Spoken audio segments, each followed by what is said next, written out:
नमस्कार मैत्रिणींनो, निहा की रसोईमध्ये तुमचं स्वागत आहे।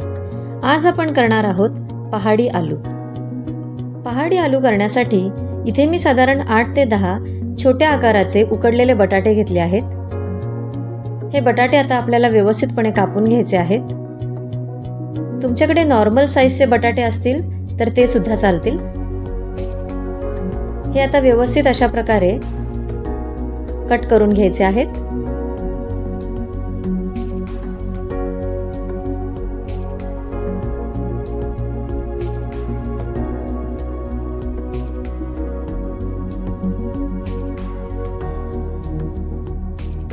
बटाटे आता आपले व्यवस्थितपणे कट करून झाले आहेत। हे पहा, अशा प्रकारे।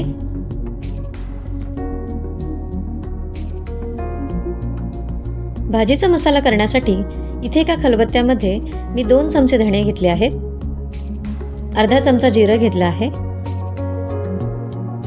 अर्धा इंच आलं घेतलं आहे आणि 4 ते 5 पाकळ्या लसूण घेतला आहे। आता हे मिश्रण आपल्याला व्यवस्थितपणे बारीक करून घ्यायचे आहे। शक्यतो इथे मिक्सरचा वापर करू नये, कारण मिश्रण आपल्याला दरदरीत ठेवायचे आहे। हे पहा, अशा प्रकारे मिश्रण व्यवस्थितपणे बारीक करून घेऊया।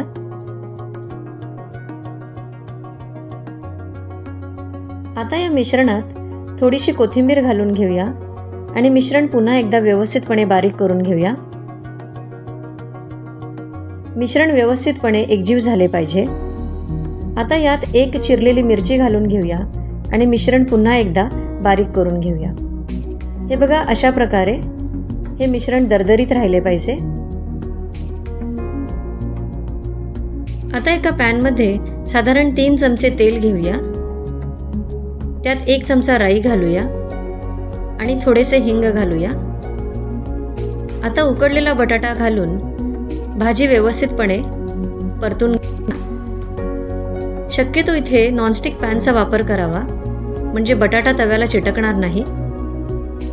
रेग्युलर कढई जर घेतली तर त्याला बटाटा चिटकण्याची शक्यता असते। हे बघा, बटाटा अजिबात पॅनला चिटकत नाहीये। आता त्यामध्ये आपण जो हिरवा मसाला तयार केला होता तो सर्व घालून घेऊया। पाव चमचा हळदी घालूया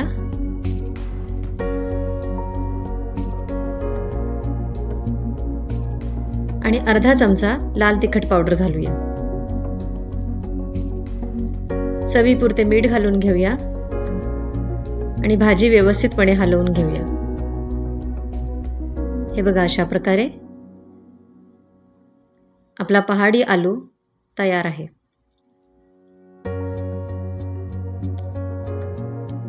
मैत्रिणींनो, तुम्हाला जर माझी ही रेसिपी आवडली असेल तर चॅनलला लाईक, शेअर आणि सबस्क्राईब नक्की करा आणि ही रेसिपी नक्की ट्राय करून पहा आणि कमेंट करायला विसरू नका।